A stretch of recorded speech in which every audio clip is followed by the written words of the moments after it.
Type 2 হচ্ছে কৃত প্রত্যয়। কৃত প্রত্যয় সম্পর্কে জানতে হলে আমাদের একটু বেসিক ক্লিয়ার করতে হবে, সেটা হচ্ছে ধাতু সম্পর্কে। আমরা এখানে দেখতে পাচ্ছি, আমরা এখানে একটা ক্রিয়াপদ নিয়েছি পড়ছি। পড়ছি যে ক্রিয়াপদ বা পড়ছি ছাড়া যে কোনো ক্রিয়াপদকে কিন্তু দুই ভাগে ভাগ করা যায়। একটা হচ্ছে ক্রিয়াপদের মূল অংশ ক্রিয়ামূল বা ধাতু, আরেকটা অংশ হচ্ছে বিভক্তি অংশ। তো ক্রিয়ামূল বা ধাতুর সাথে যে প্রত্যয়টা যুক্ত হয় সেটাকে বলা হয় কৃত প্রত্যয়। এখন ক্রিয়ামূল বা ধাতু আমরা কিভাবে মনে রাখতে পারি সেটা যদি একটু বলে দেই, আমাদের এটা মনে রাখাটা খুবই সহজ। আমরা তুই সর্বনামটার সাথে যেই ধাতুগুলোকে দিতে পারবো, যেমন তুই পর, তুই কর, তুই যা, তুই চল, এইগুলো, ঠিক আছে, এগুলো হচ্ছে আমাদের ধাতু বা ক্রিয়ামূল। আর এই ক্রিয়ামূল বা ধাতুর সাথে যে প্রত্যয়টা যুক্ত হয় সেটাকেই মূলত কৃত প্রত্যয় বলে। আচ্ছা, তাহলে দেখি আমরা আমাদের বইয়ে কি দেওয়া আছে। লক্ষ্য করো, প্রথম প্রশ্নে দেওয়া আছে নিচের কোনটি মৌলিক ধাতু। আমরা মাত্র জেনে এসেছি মৌলিক ধাতু বের করতে হয় তুই দিয়ে, তাহলে তুই পর, 5-এর উত্তর ক। এর পরের প্রশ্নটা দেখো, এর পরের প্রশ্নে বলা আছে মাতা এর প্রকৃতি প্রত্যয় কোনটি। আমরা জানি শব্দের শেষে যখন তা থাকবে, ঠিক আছে, শব্দের শেষে যখন তা থাকবে সেক্ষেত্রে আমাদের ত্রিচ দিতে হবে। তাহলে মা যোগ ত্রিচ হবে মাতার সঠিক প্রকৃতি প্রত্যয়। তাহলে কয় দেওয়া আছে মা যোগ তা, ক্ষয় দেওয়া আছে মা যোগ ত্রিচ, গয় দেওয়া আছে মা যোগ ত্রি, ঘয় দেওয়া আছে মা যোগ তয় রফলা ত্রি। এখন এখানে সঠিক উত্তর অবশ্যই কি মা যোগ ত্রিচ। এখন তোমাদের মনে প্রশ্ন আসতে পারে যে বাংলার মধ্যে গণিত আসলো কি করে, বাংলার মধ্যে রুট চিহ্ন কেন দেওয়া আছে, তাই না, রুট ওভার বা রুট চিহ্ন কেন দেওয়া আছে। মূলত এটা এখানে রুট ওভার বা রুট চিহ্ন না, আমাদের বাংলায় এটাকে বলা হয় ধাতু চিহ্ন। ধাতুর সাথে যে চিহ্ন, অর্থাৎ আমরা তো জানি কৃত প্রত্যয় কার সাথে বসে, ধাতু বা ক্রিয়ামূলের সাথে বসে, তাই না, ক্রিয়া প্রকৃতির সাথে বসে। তাহলে ধাতুর সাথে যে কৃত প্রত্যয় যুক্ত হচ্ছে, এই ধাতুকে বোঝানোর জন্য আমরা এখানে একটা ধাতু চিহ্ন ব্যবহার করেছি।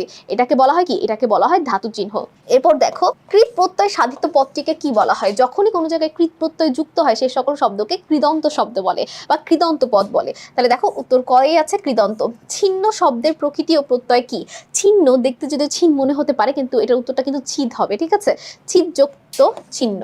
এরপর দেখো দোলনা এর প্রকৃতি ও প্রত্যয় কি। দুল যোগ অনা, দোল যোগ না, দিল যোগ না, দিল যোগ অনা, এটা উত্তরটা হবে দুল যোগ অনা, কারণ এখানে একটাতেই তো আমাদের ধাতু চিহ্নটা দেওয়া আছে। এভাবেও আমরা চাইলে খুব সহজে বের করতে পারি। এরপরের প্রশ্নটা দেখো শ্রবণের প্রকৃতি প্রত্যয় কি।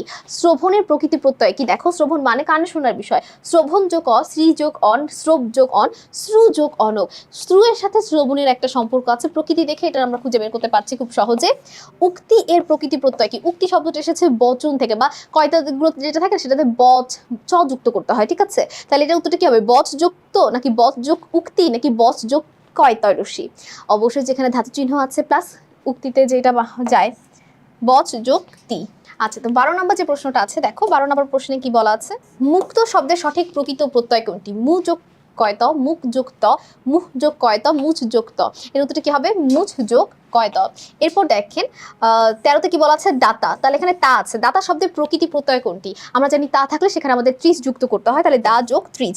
14 নম্বর প্রশ্নে বলা আছে কর্তব্য শব্দের প্রকৃতি ও প্রত্যয় কোনটি।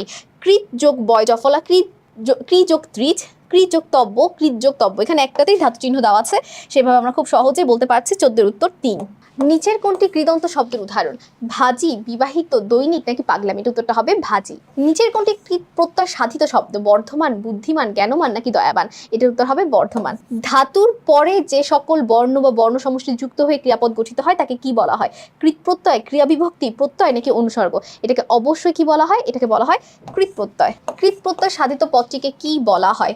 বিভক্তিযুক্ত পদ, সমাসবদ্ধ পদ, কৃদন্ত পদ নাকি সমস্ত পদ, এর উত্তর হবে কৃদন্ত পদ। তো সকলকে অসংখ্য ধন্যবাদ আমাদের সাথে এই পর্বটি করার জন্য। পরের পর্বে আমন্ত্রণ রইল। আসসালামু আলাইকুম, আল্লাহ হাফেজ।